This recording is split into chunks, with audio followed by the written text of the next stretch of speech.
Muy bien, doctores, ¿cómo están? Buenas noches. Gracias por la invitación. Vamos a hablar un poco acerca de lo que es la parte de resultados de la sección de un artículo científico. Yo supongo que ustedes ya han visto todas las demás partes, sobre todo la parte de lo que es materiales y métodos, que bueno, tiene que tener bastante detalle en su realización. Y bueno, y la parte que continúa es la parte de resultados, ¿no?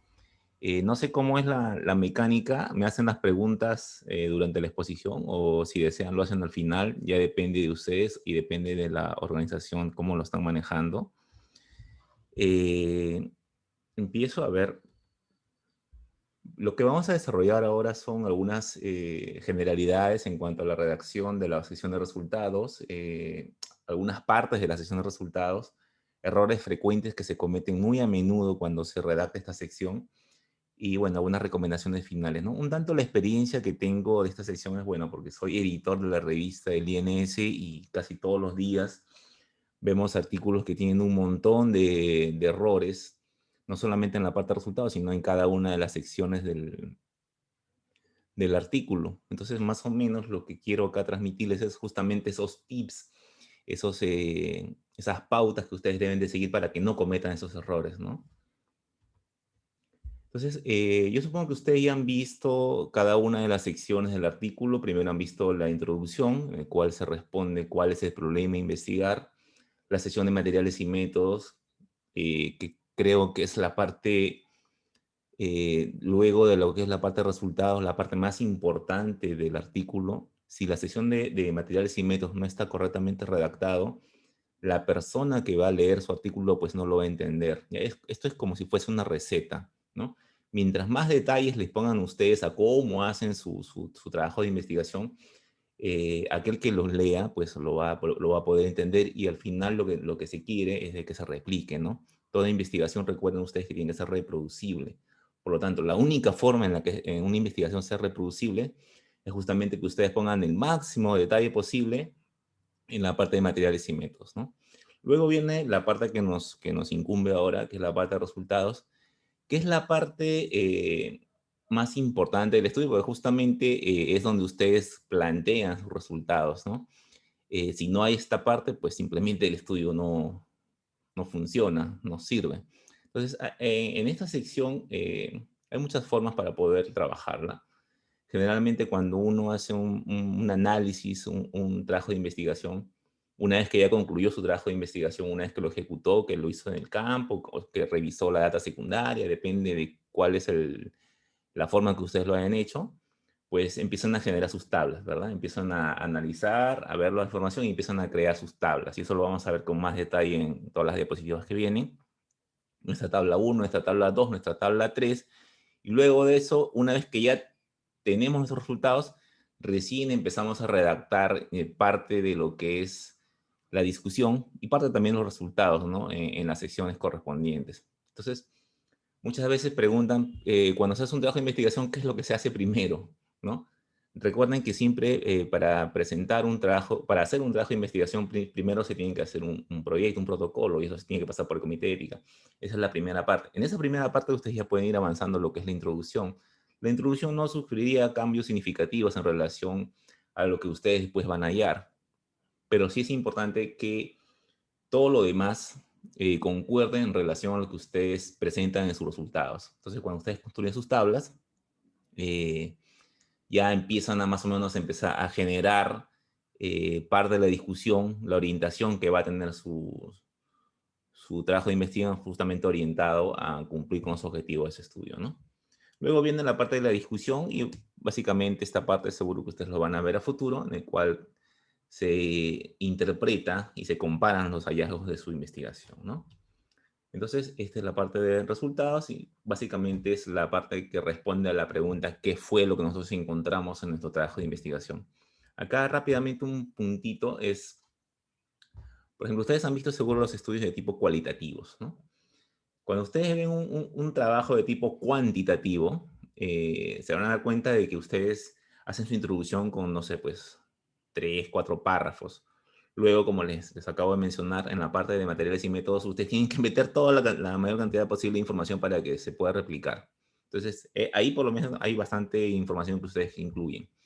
Luego llega la parte de resultados, y generalmente la parte de resultados es la parte más cortita, ¿no? Porque se sintetiza bastante todos sus hallazgos y básicamente todo se presenta en las tablas. Entonces, cuando ustedes ven en un estudio cuantitativo, la parte de resultados es la más pequeña, a diferencia de los estudios de tipo cualitativos, ¿no? Los estudios de tipo cualitativos, en la cual en vez de tablas existen lo que se conocen como verbatims, que son justamente lo que las personas hablan y textualmente lo transcriben en el artículo y luego se interpreta. Esa parte aumenta el tamaño de la sesión de resultados. Entonces, dependiendo del tipo de estudio, la sesión de resultados también cambia de tamaño, ¿no? En un estudio de tipo cualitativo, la sesión de resultados va a ser bastante más extensa que en un estudio de tipo cuantitativo. Ahí tienen una pregunta para su examen. Entonces, a ver, ¿qué dicen acá? Dice las generalidades, dice, describe únicamente los hallazgos más relevantes del estudio, sobre todo hay que ver lo que es la capacidad de discriminación, eso lo vamos a ver un poco más adelante, pero más o menos se refiere a que cuando ustedes tienen un trabajo, cuando van a empezar a escribir su sesión de resultados, no pueden colocar toda la información, tienen que colocar la información más importante, la información que responda a su pregunta de investigación. Entonces, ahí es donde ustedes van a tener que aplicar sus criterios de discriminación correctamente, ¿no? Dice, es objetivo, esta sección es objetiva, no se interpreta, no se hacen comentarios ni se hacen juicios, ¿no? Muchas veces en esa sesión, a veces, no en la gran mayoría, empiezan a hacer interpretaciones de los resultados, ¿no? Ustedes tienen solamente que colocar tal cual es lo que ustedes han hallado, ¿no? No se hacen juicios, no se ponen referencias, ¿no? Dice, es la parte más importante, eso es lo que hemos visto, y es la más corta. Y bueno, básicamente esto no se repite. Muchas veces lo que ocurre es de que la sección de resultados lo repiten en la sección de discusión, ¿no? Y eso también lo vamos a ver más adelante. Las partes que tiene la sección de resultados. Una primera parte que siempre yo les recomiendo, y siempre ocurren errores en esta primera parte de la sesión de resultados, es que nunca se mencionan quiénes son los participantes. Ustedes detallan con mucho esmero la parte de la metodología, dicen cómo son sus criterios de inclusión, sus criterios de exclusión, cómo van a hacer para incluir a su población en su trabajo de investigación, pero cuando llegan al primer párrafo de la sección de resultados, no ponen cuánto es ese N que ustedes están analizando. Entonces, lo primero que tienen que colocar y lo primero que se busca es saber cuánto es la población. Muchas veces lo que hacen es de frente, se van y dicen, bueno, mi población fueron, no sé, pues 60% hombres, 70% mujeres, pero no dicen de cuánta es la población, solamente colocan los porcentajes nada más, ¿no?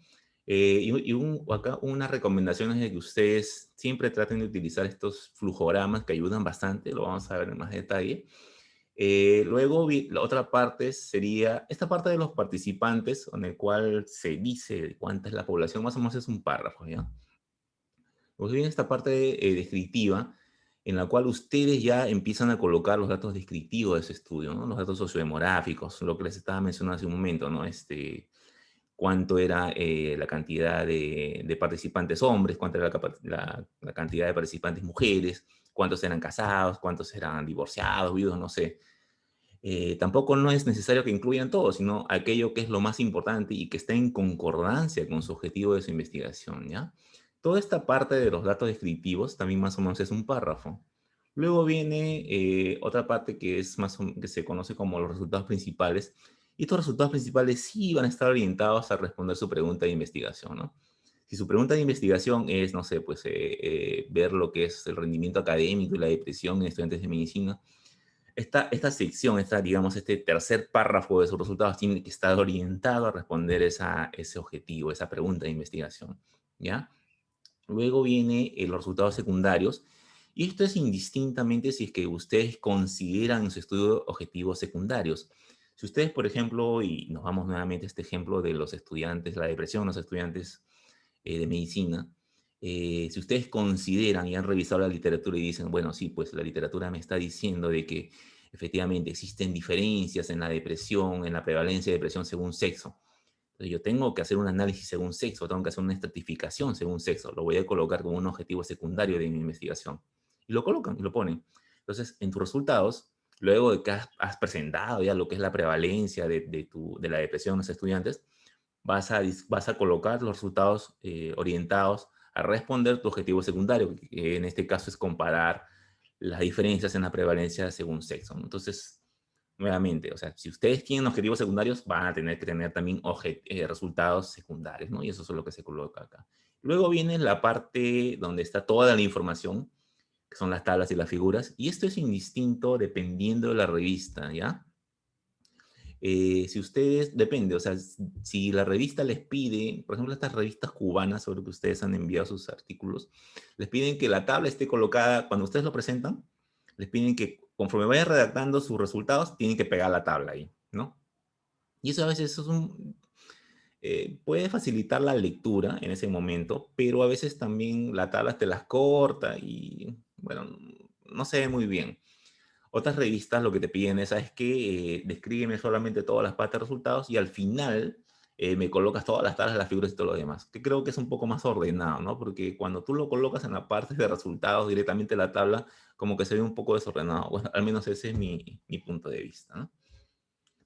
Bueno, empezamos con esta primera sección que es la de los participantes y como ya les estaba mencionando, un consejo que les recomiendo es que ustedes siempre incluyan un flujograma, ¿ya? Les ayuda bastante, sobre todo cuando ustedes hacen análisis de datos secundarios, cuando quieren hacer un análisis del índice, del ENAO.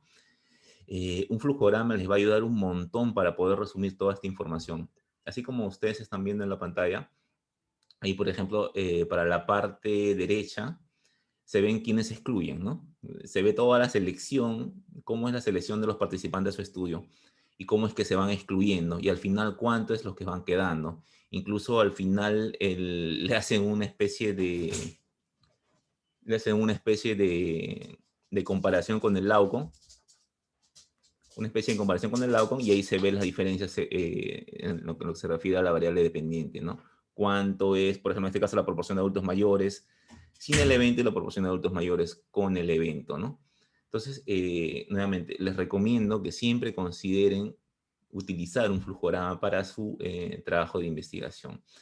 Eh, Muchas veces los flujogramas se utilizan para estudios grandes, ¿no? Como les mencioné, estudios tipo ENA o estudio tipo ENDES, pero también se pueden utilizar para estudios pequeños, ¿no? En el cual existe una pequeña proporción de la población que ustedes lo van a excluir por algún motivo, también lo pueden colocar como un flujograma. Actualmente existe la versatilidad de que las revistas te publican ahora lo que son los materiales suplementarios.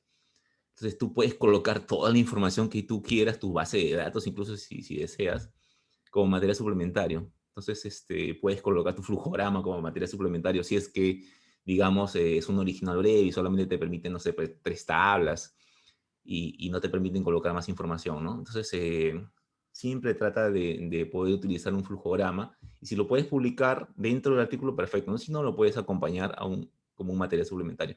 La idea, como les digo, doctores, es que todo lo que ustedes hagan se oriente a que su estudio sea replicable. Si su estudio es replicable, eso va a ser tomado en cuenta por los demás investigadores para que puedan citar su artículo, para que puedan ser incluidos, no sé, en revisiones sistemáticas, en metaanálisis, para que tengan una mayor visibilidad y pueda tener una mayor cantidad de citas. Entonces, de eso se trata, no se trata simplemente de hacer algo que no sea replicable, ¿no? Y se pueda publicar, pero que al final no se pueda replicar, ¿no?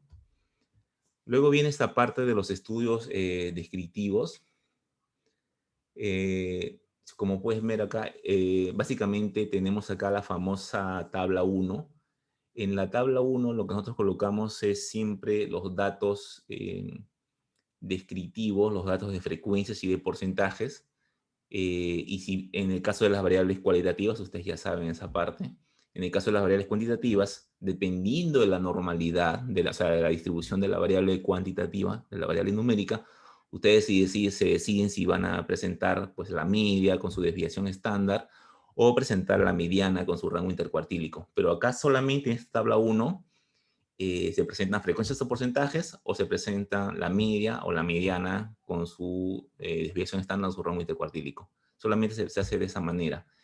Y esto es importante porque generalmente los datos sociodemográficos de los estudios son los que nos dan una primera idea de cómo está distribuido la población, ¿ya?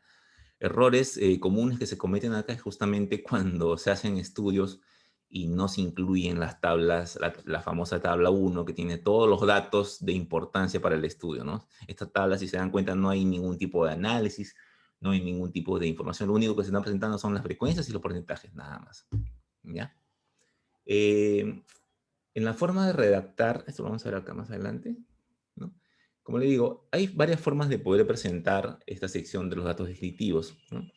Eh, Dependiendo, como les dije, y que se oriente sobre todo a responder su pregunta de investigación, ustedes pueden colocar y priorizar términos como, por ejemplo, la mayoría, ¿no? La mayoría de los pacientes fueron hombres, fueron solteros, fueron, no sé, tuvieron, no sé, pues, un tanto de rango de ingresos económicos o algo así, ¿no? Pero que se oriente justamente a lo que es el objetivo de la investigación, ¿no? No es bueno, por ejemplo, colocar, como en estos casos, la información y repetirla nuevamente, ¿no? O sea, por ejemplo, colocar 450 pacientes, 186, 53,8% fueron de sexo femenino. Luego, el complemento fueron de sexo masculino. Y así sucesivamente está repitiendo y repitiendo y repitiendo. Porque esto de acá ya está en la parte de las tablas de los resultados. Entonces, no es necesario que ustedes lo estén colocando de nuevo. Simplemente acá hagan un esfuerzo por presentar lo más importante, ¿ya? Aquello que nuevamente está orientado con su objetivo de su investigación. Eh, Estos resultados, de ahí vienen lo que son los resultados principales, que básicamente, como les dije, responden a la pregunta de investigación. Reporta lo que es la frecuencia del evento. Si ustedes, por ejemplo, están calculando la prevalencia de depresión en los estudiantes, acá tienen que colocar cuál es esa prevalencia que ustedes han encontrado. Y si ustedes están considerando hacer asociaciones, por ejemplo, de A con B, nivel rendimiento académico con depresión en los estudiantes de medicina, tienen que colocar, como dice acá, sus tablas crudas y sus tablas ajustadas para poder probar esa asociación, ¿no? Y presentan lo que son las famosas tablas 2 y la tabla número 3, ¿no? Esta es la tabla 2, como ustedes pueden ver acá. Lo que se presenta en la tabla 2 y en la parte superior es básicamente la variable dependiente, es el laugon. En este caso, este estudio creo que tenía que ver algo así como los factores asociados a lo que son las dislipidemias. Entonces, acá en la parte superior, si ustedes se pueden ver, están, bueno, los pacientes, en dos columnas, los pacientes que tuvieron dislipidemias y los pacientes que no tuvieron dislipidemia, ¿no? Y para la mano izquierda están todos aquellos factores que pueden resultar o no asociados a la dislipidemia en este grupo de pacientes. Entonces, esa es la manera como se presenta. Entonces, lo único que, lo que queremos ver acá es si existen diferencias entre la prevalencia o frecuencia de tu variable dependiente, de tu outcome, que en este caso es la dislipidemia. Solamente es eso. Esto sigue siendo a nivel exploratorio, ¿ya? Y lo único que estamos colocando, si ustedes se pueden dar cuenta, es el valor de P. Y este valor de P, como ustedes ya también saben, lo único que nos está diciendo es de que existen diferencias entre las frecuencias de los que tienen dislipidemia en comparación con los que no tienen dislipidemia, ¿ya?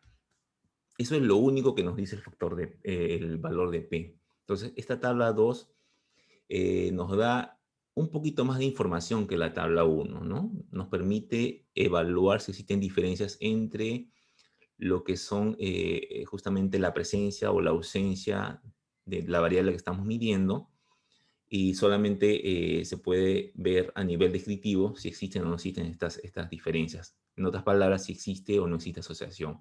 Eso es todo lo que se puede ver en esta tabla, ¿no? Esto es muy diferente a lo que vamos a ver a continuación. Una vez que nosotros más o menos nos orientamos y nos damos cuenta de que pueden haber algunos factores que se encuentran asociados, como por ejemplo acá, ¿no? Si ustedes ven acá, acá hay un valor de P de menor de 0,001.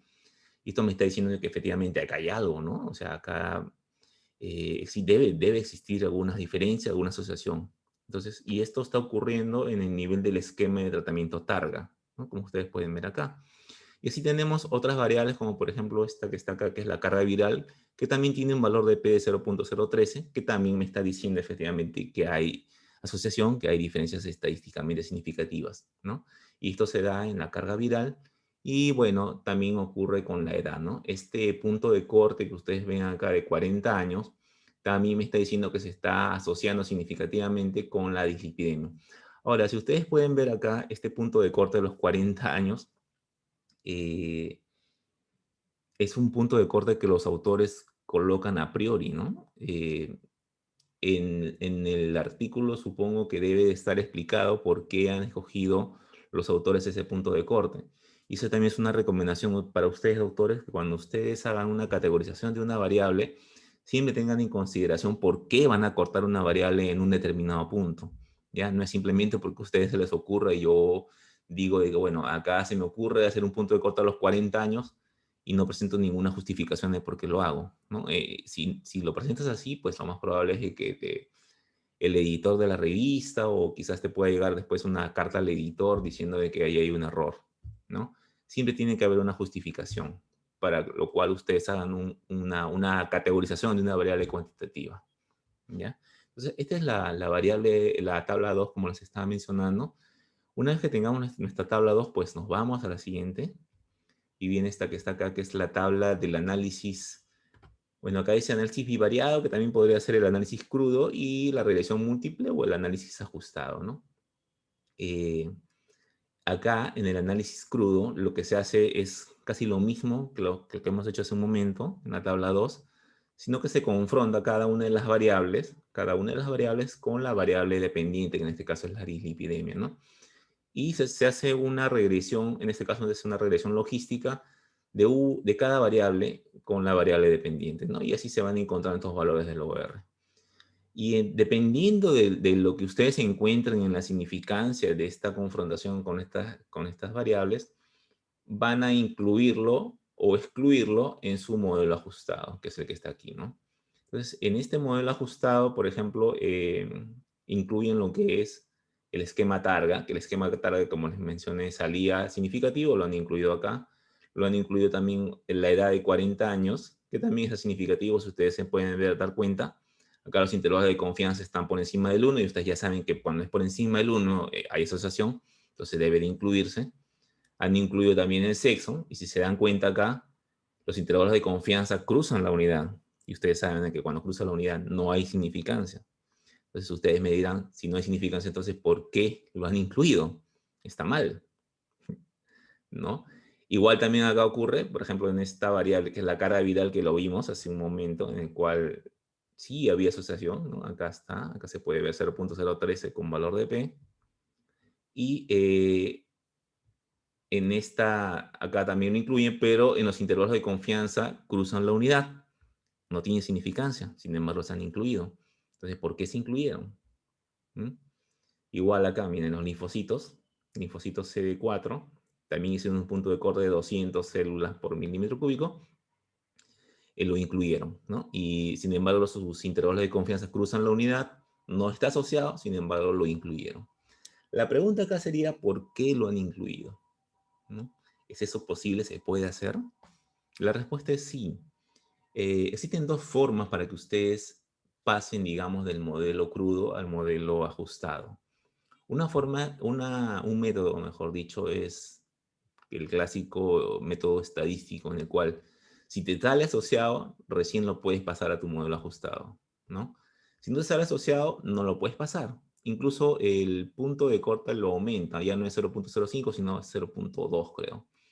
Y si sale menos de 0.2 ya lo incluyen a su modelo. Entonces ya con eso como que incluyen muchas más variables que un 0.05. Y la otra forma, el otro método es la forma de tipo epidemiológica, le dicen, que básicamente es una especie de revisión de la literatura. Y si la literatura, por ejemplo, te dice de que, no sé, pues la carga viral sí se asocia a la dislipidemia, yo debo de incluirlo dentro de mi modelo ajustado, porque la literatura es eso lo que me recomienda, ¿no? Esa es la evidencia que se tiene. Si bien en mi estudio no salió asociado, pues puede ser por muchos factores, quizás no tenga el tamaño de muestra adecuado, y por eso no se pudo incluir en el modelo final. Pero básicamente existen esas dos formas, y ya depende de ustedes, ¿no? Decidir por cuál de las formas, incluso una combinación de ambas, eh, van a escoger para su análisis final, ¿no? Como les digo, esto siempre tiene que estar justificado, ustedes siempre tienen que detallar por qué hacen tal cosa, no lo van a colocar y simplemente decirlo o pretender que la persona que lo lea pues lo entienda, si es que no está escrito por ningún lado. Entonces ustedes tienen esas dos opciones, ¿no? O escoger la forma estadística, netamente, o escoger la forma epidemiológica, un modelo epidemiológico para poder incluir sus variables finales, ¿no? Entonces, esa es la tabla 3.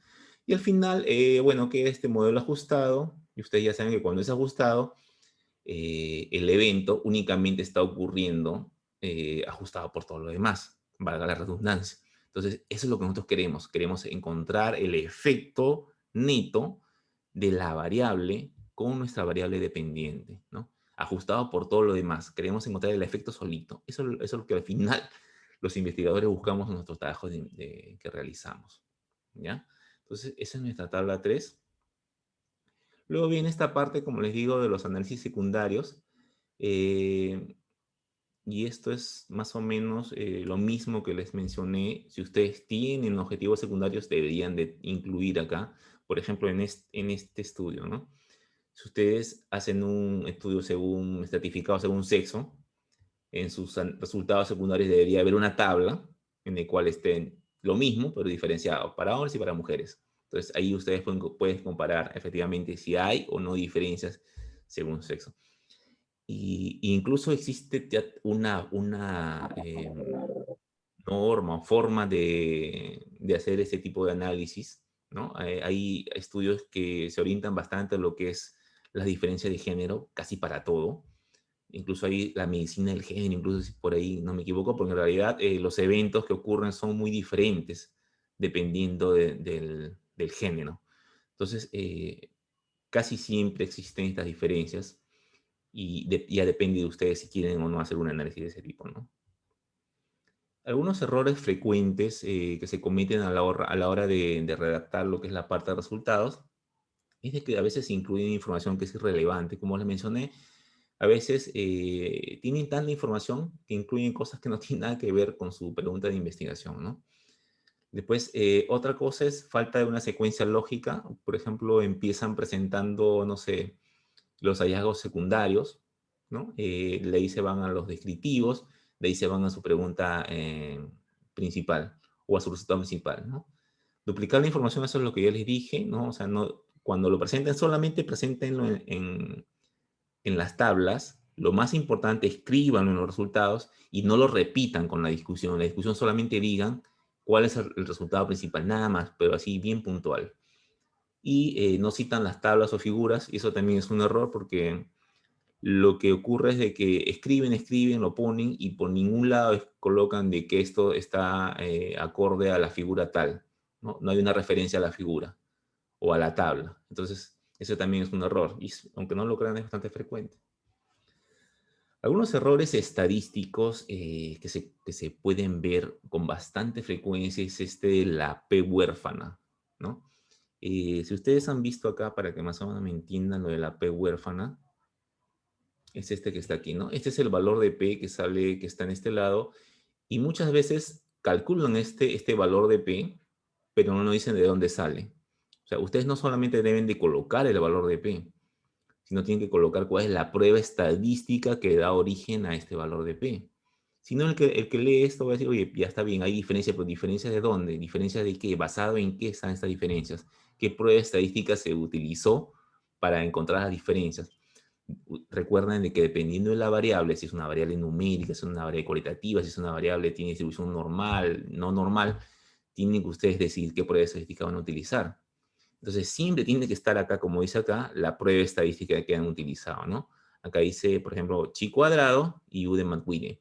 Incluso en esta tabla hay un error, porque acá se dice, se utilizó la prueba chi cuadrado para las variables categóricas y la prueba de McQueen bueno, para las numéricas. Pero no me dice específicamente para cuáles, ¿no? Lo que hacen es a veces colocar acá unos asteriscos o colocar unas letras pequeñas y te dicen, ¿no? Acá, por ejemplo, acá le correspondería la letra A, ¿ya? Entonces, esto es la letra A y yo ya sé que para esta variable se utilizó tal prueba estadística. Acá lo único que me está diciendo es que para las variables numéricas es tal prueba estadística y para las variables cualitativas es otra, ¿no? Pero no me dice específicamente tal con cuál es, ¿no?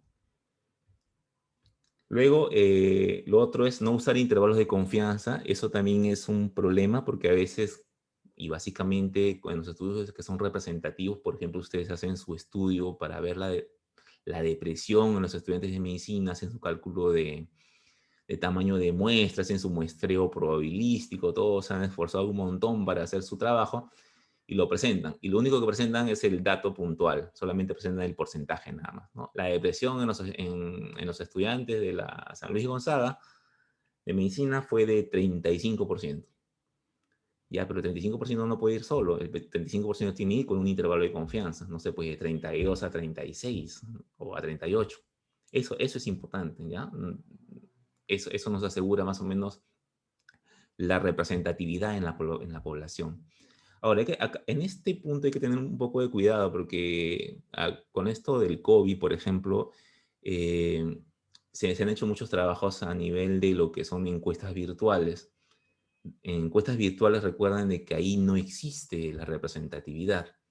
No hay un muestreo probabilístico, no hay nada de eso. Entonces ahí no, ustedes no pueden colocar por ningún lado intervalos de confianza. Ahí más bien sería un error colocar intervalos de confianza, ¿no?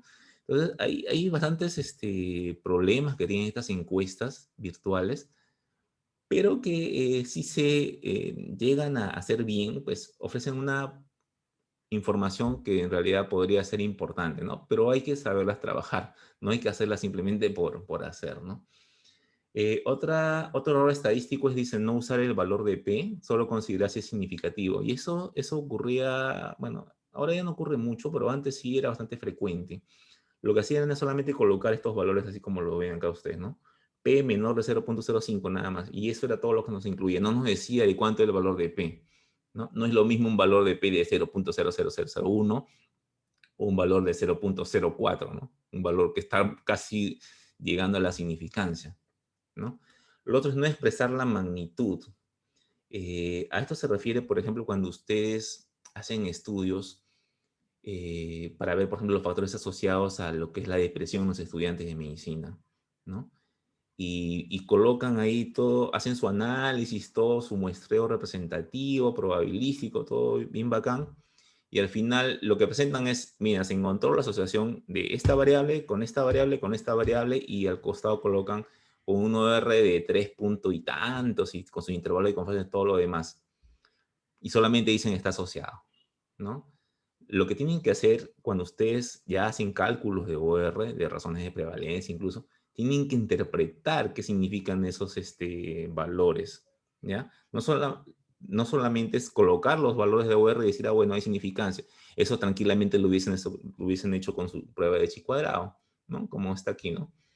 Hasta acá solamente han encontrado asociación. Entonces, acá ustedes pueden decir que hay una asociación entre, no sé, pues, qué es esto, el targa con la dislipidemia. Listo, eso es todo lo que pueden decir. Con eso es suficiente hacer con un chi cuadrado, ¿ya? Pero cuando hacen ya su análisis multivariado, ajustado y todo lo demás, ustedes tienen que interpretar este valor que les sale, este 1,22. No lo pueden dejar así, o no pueden hacer el cálculo del valor del OR y no hacer una interpretación, ¿no? Por ejemplo, acá tendría que decir, y tendrían que redactarlo de esa manera, ¿no? Los pacientes que tienen el esquema 2-INTRIP tienen 22% más probabilidad de tener dislipidemia en comparación con los que tienen el otro esquema. Y si es el ajustado, tienen que colocar ajustado por sexo masculino, por carga viral, por linfocitos y por todo lo demás. Eso es lo que nosotros esperamos cuando ustedes envíen su manuscrito. Esperamos que hagan la interpretación de los resultados, ¿ya? Expresar los porcentajes como un n pequeño. Y básicamente esto ocurre cuando ustedes tienen una muestra pequeñita, ¿no? 25, 15, así, y empiezan a hacer cálculos de porcentaje, diciendo el 75,6% en mi muestra de 15 personas estando. Entonces, eso tampoco no está bien. Precisión innecesaria cuando, por ejemplo, ustedes colocan estos valores de P tremendos, que bueno, que esto creo que nunca lo he visto. Dividir datos continuos en categorías sin explicar, eso es lo que les mencioné. Cuando ustedes tienen, por ejemplo, ustedes hacen su análisis, pasan su cuestionario, ¿no? Y sus compañeros le responden y la pregunta es, coloquen su edad en números. Y todos colocan su edad en números. Al final, cuando tienen la base, cuando tienen el análisis de los datos, tienen una gran cantidad de números. Entonces usted dice, no, pero yo pues, no, es muy difícil analizar esto. Mejor agarro y le pongo categorías. Soy vivo. Empiezo a categorizar en terciles, ¿no? Empiezo a dividir en tres. Entonces pongo pues ya, de, no sé, pues de 18 a 22, de 22 a 26 y de 26 para arriba para todos los demás. Ya, entonces así es más fácil, ¿no? Ustedes lo ponen eso en la regresión logística, lo ponen en su stata y facilita, encuentran el resultado. Pero después, ¿y por qué hicieron eso, no? Les van a preguntar, ¿pero por qué han categorizado de esa manera? ¿Hay una justificación para que ustedes lo categoricen? Enséñame la referencia bibliográfica que te dice que eso se hace así. Entonces, tienes que ver justamente si es que vas a categorizar tu variable o lo vas a manejar de forma numérica. Si la vas a categorizar, puedes perder potencia estadística y siempre tienes que explicar por qué haces la categorización. ¿Ya? Mi recomendación es de que manejen las variables tal como las tienen, ¿ya? De formas, si les llegan como números, analícenlo como números. Las categorizaciones déjenlo ya para cuestiones un poco finales y cuando quieran representar un grupo etario determinado, ¿no? Mayores de 65, ya, pues ahí sí, a los cortos, ¿no? Pero mientras tanto, manejen las variables como son, como variables numéricas en este caso, ¿no? Lo otro es esto de no cumplir con los supuestos, ¿no? Recuerden que las pruebas estadísticas que ustedes aplican, casi todas, tienen supuestos, sobre todo las regresiones. Entonces, siempre tienen que decir, escribir, si para hacer esta prueba estadística hemos cumplido tales supuestos. Y eso ya se sabe cuáles son esos supuestos. Por ejemplo, en las pruebas en las en las regresiones lineales múltiples, hay un montón de supuestos, como 4 o 5 supuestos. Más todavía. Entonces tienen que describir que han cumplido esos supuestos. No pueden simplemente agarrar y decir, ya, bueno, yo he hecho mi regresión lineal múltiple y acá están mis resultados y ya cumplí con todo y no digo nada más. Ya, pues entonces, quien la revista o quien lo va a evaluar, pues te va a hacer esa observación, ¿no? Entonces, siempre tienes que evaluar los supuestos. Ahí después no cumple los supuestos y todo tu análisis no sirve. Entonces, desde un principio mejor vas revisando esa parte. No informar los ajustes, eso es lo que les mencioné. Cuando llegan al multivariado, siempre coloquen, ¿no? Se ajustó por tal, todas las variables. Usar pruebas paramétricas cuando las variables no tienen una distribución normal, eso también es importante. Sobre todo acá caen bastante cuando ustedes tienen muestras pequeñas y asumen de frente, asumen a priori que ya su distribución es normal. Entonces, asumen que tiene una distribución normal y no le hacen para nada el cálculo del histograma, ni su Shapiro-Wilk, ni nada por el estilo, y agarran y lo analizan de esa manera. Cuando alguien lo revisa, le hace esa observación. Uy, entonces no tiene una distribución normal, tiene que cambiar toda la estadística. Entonces, desde un principio mejor van analizando correctamente sus variables. Utilizar los errores estándar en vez de la desviación estándar. Sí, las desviaciones estándar son mejores porque los errores pues, son más chiquitos y te dan esa falsa percepción de ajuste, que no es el correcto, ¿no? Mejor es la desviación estándar. Después, repetir los cálculos. Por ejemplo, bueno, estas son las recomendaciones finales. Al final, cuando usted ya termina sus tablas, termina ya no sé, para mandarlo a la revista, para mandarlo a publicar, siempre, ojo, y esto es bastante frecuente, revisen que sus porcentajes de sus tablas sumen 100%. Ya depende de ustedes cómo lo van a presentar, si la suma lo van a hacer por columnas, por filas, pero siempre revisen que sume 100%. ¿Ya?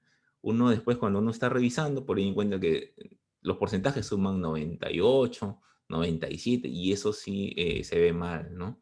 Eso es falta de seriedad y pulcritud a la hora de que ustedes presenten sus resultados, ¿no?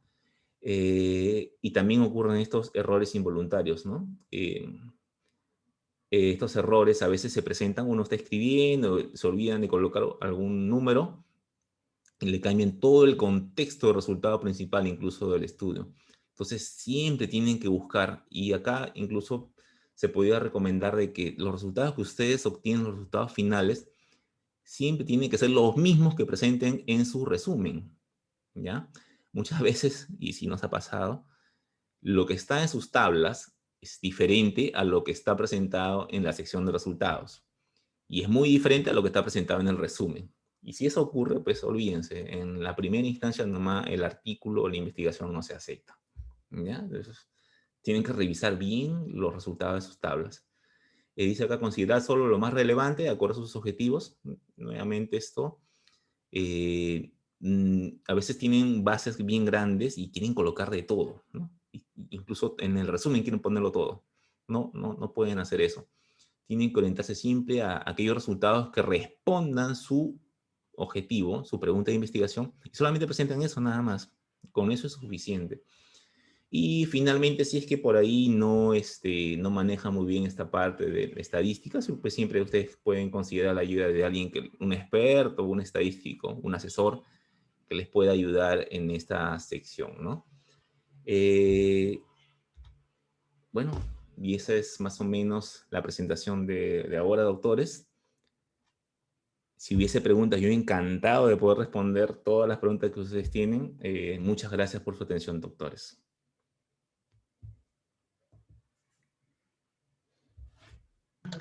Doctor, hay una pregunta ¿Ya? de un asistente.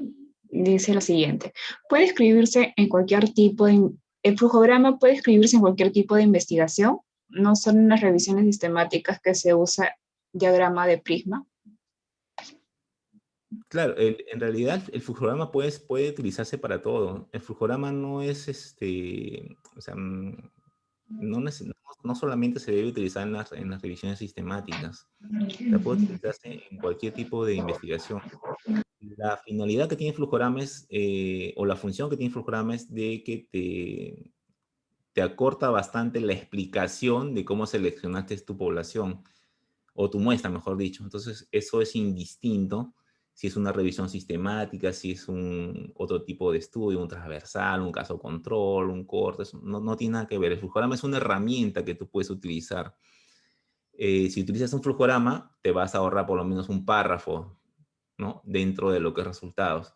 Entonces, recuerda que a veces cuando tú escribes, eh, las revistas tienen palabras ya contabilizadas para que tú las utilices y no te puedes exceder de esas palabras. Entonces, un flujograma te ayuda justamente a no excederte. Entonces, la recomendación es que ustedes siempre traten de utilizar un medio por el cual se puedan utilizar menos palabras. Y si es un flujograma, pues se caería muy bien, ¿no?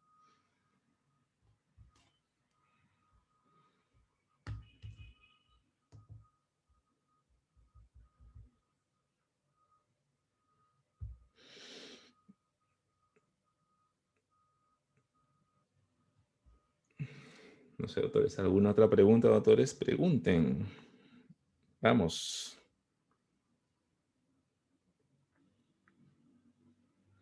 Esta es yo supongo que hay varias secciones que ustedes ya han visto, ¿no? Les supongo que la que viene es la sección de discusión, ¿no? Es un curso de redacción, ¿no?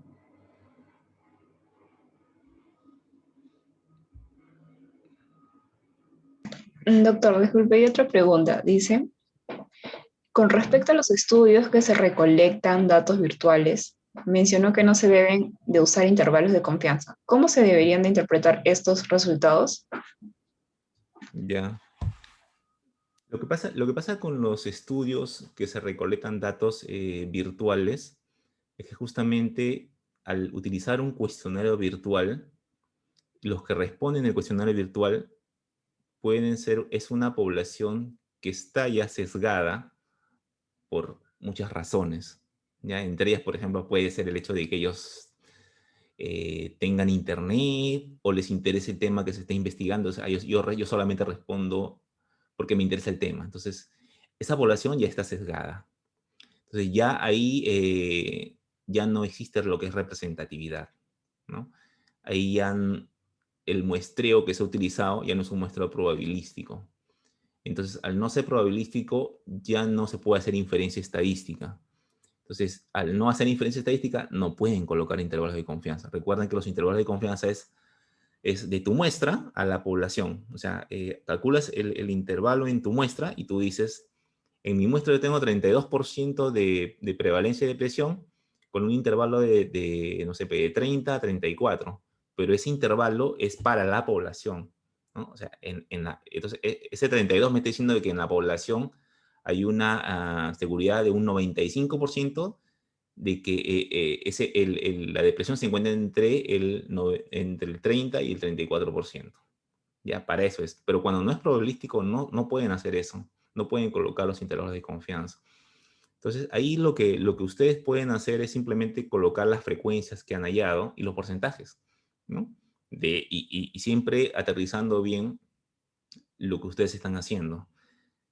En la población que participó en este estudio, se encontró pues que el 30% mencionó que tenía síntomas depresivos, ¿no? Nada más, eso es todo lo que pueden hallar. Pueden hacer algún tipo no sé, pues, ver si existen diferencias a través de lo que son pruebas estadísticas como chi cuadrado. Sí, sí se puede hacer, pero solamente para esa población y siempre recalcando el hecho de que en la población que respondió el cuestionario se encontró esto. Ustedes no pueden decir, en la población de estudiantes de, no sé, de la Facultad de Medicina de la Universidad de San Luis Gonzaga o de la San Juan, se encontró eso de acá. No, solamente es en la población que respondió el cuestionario. Y entonces tienen que tener esas salvedades, ¿ya? Acá hay bastante discusión todavía. Hay desde los más puristas, ¿no? Que te van a decir, ¿sabes qué? Esto está mal, no puedes hacer esto. Hasta los que más o menos te van a decir, ¿sabes qué? Mira, bueno, ya lo has hecho, entonces trata de ver siquiera si hay diferencias entre el grupo que has analizado, ¿no? Entre los cuales me incluyo yo, ¿no? O sea, yo tampoco no soy de rechazar y decir, no se puede hacer, ¿no? Este es algo que ha surgido a raíz de justamente de la pandemia y ha tenido bastante uso. Y si ustedes se dan cuenta y empiezan a revisar las publicaciones, eh, las muestras son bien grandes, ¿no? Han visto esos cuestionarios que se han hecho en China, ¿no? Para ver percepciones, para un montón de cosas, que son casi como 80, 90 preguntas tienen estos cuestionarios, pero las muestras pues, son pues 5.000 personas que han respondido el cuestionario virtual. Entonces tiene esa fortaleza de que tiene un tamaño de muestra bien grande. Pero si el tamaño de muestra es pequeño, entonces ahí es donde puede tener ciertas deficiencias y ciertas dificultades. Pero nuevamente, estos cuestionarios virtuales orientados correctamente sí se pueden aplicar y pueden dar información. No pueden dar información en referencia pues a que determinen la prevalencia, ¿no? De la depresión, eso no. Pero sí pueden medir otras cosas, sí pueden medir percepciones, ¿no? Sí pueden medir pues hasta conocimientos, ¿no? Y actualmente, por ejemplo, ahorita con esto de la pandemia, las percepciones en los estudiantes, pues, o en los estudiantes o en la población en general, es importante que se sepa, ¿no? Pero siempre en el real contexto de cómo fue tomada la información, ¿no? En los estudiantes que respondieron el cuestionario, ¿no? Esa sería mi respuesta. Doctor, doctor, ¿Sí? entonces los resultados se pueden se redactan en tiempo pasado, como No dice te esa escucho regla. bien. Sí, en los resultados hay que redactarlos en tiempo pasado, ¿verdad? ¿Estará bien? Ah, claro, o sea, cuando tú redactas es básicamente en eso, en tiempo pasado, ¿no? Se encontró, se halló, ¿sí? Ujú. Doctor, voy a proceder a leer la otra pregunta. Dice, al presentar los resultados de mi investigación mediante figuras, ¿qué características debe cumplir? De las figuras. Sí, acá dice mediante figuras. ¿Qué O característica debe tablas. cumplir? Hay dos formas, y bueno, yo les he presentado tablas ahora, pero también hay la forma de presentar figuras. Eh, a ver, tanto las tablas como las figuras tienen sus partes, ¿no? Por ejemplo, en las tablas tienen su título, tienen sus columnas, tienen lo que son los pies de tabla, que son importantes, ¿no? Los pies de tabla son sumamente importantes. Si ustedes escriben dentro de la tabla alguna sigla, tiene que estar definida en lo que es el pie de tabla. Igual también en la figura, y también se llama así pie de figura. Una correcta figura, si ustedes escriben una sigla o lo que sea, tiene que estar definido en su pie de figura o su pie de tabla. Entonces, De esa forma es de que ustedes pueden presentar una figura o una tabla. Recuerden que una tabla o una figura debe ser autoexplicativa. O sea, el lector no tiene la necesidad de por qué revisar el artículo para entender la tabla. La tabla o la figura debe entenderse por sí sola. ¿Ya? Cuando ustedes hagan una figura, ahí es básicamente la creación de ustedes, ¿no? O sea, ahí yo muchas veces les recomiendo que ustedes revisen trabajos parecidos y vean cómo pueden ir mejorando poco a poco su figura. Incluso pueden conversar con un diagramador para que les recomiende cómo mejorar la figura final, porque al final lo que hacen es simplemente agarran el stata, ¿no? Hacen su, no sé, pues su flujo, ¿cómo se llama esto? Su histograma o su diagrama de cajas y lo pegan ahí como está, ¿no? Con el color del stata, así todo, que no se ve muy bien. Entonces, la recomendación es que ustedes pues le pongan un poco de, no sé, pues de ímpetu, un poco también de lo que ustedes consideren para mejorar la figura de su trabajo de investigación, ¿no? Entonces leen ¿cómo le dicen esto? Su toque personal a la figura, entonces así lo pueden mejorar. Pero nuevamente, para que una figura y una tabla estén correctamente presentados, yo no, o el lector no tiene que tener la necesidad de leer el extenso del artículo para poder entenderlo. Todo tiene que estar ahí en la figura y todo tiene que estar en la tabla para que se pueda entender, empezando desde el título, ¿no? El título, a veces colocan en el título, no sé, características de la población estudiada. Ahí no dice nada. Tienen que colocar características, no sé, de los estudiantes de medicina de la Universidad San Luis Gonzaga de Ica, año tal y tal, todo lo demás. O sea, todas las características tienen que estar en el título, ¿no? Entonces, de esa forma es como se presenta una figura o como se presenta una tabla, autores. Doctor, hay otra pregunta. Dice, con respecto al análisis de medidas de forma, ¿qué es lo más importante a la hora de plasmarlo en los resultados? Ya sea simétrica o kurtosis.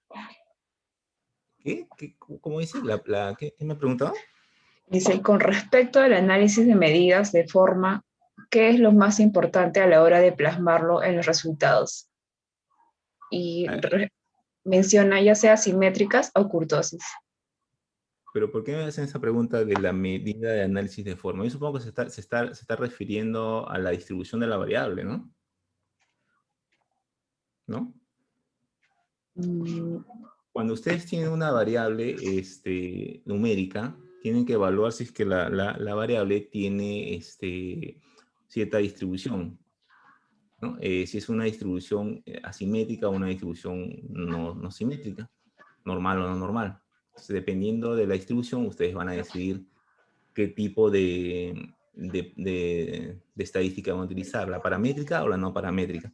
Lo de la kurtosis, lo de la simetría, también apoyan a lo que es la normalidad, pero eso ya se ve más que todo para lo que es la parte de la distribución. Incluso existe una prueba que se evalúa con la kurtosis para evaluar la normalidad, ¿no? Pero básicamente todo eso ahí confluye en cómo es la distribución de la variable, ¿no? Y tú decides finalmente, dependiendo de esa distribución, cuál tipo de estadística vas a utilizar, ¿no?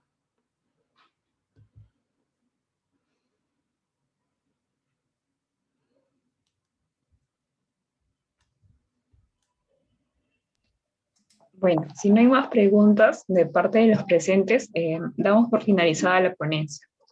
Muchas gracias por su tiempo, doctor. Esperamos contar con su apoyo en otra oportunidad.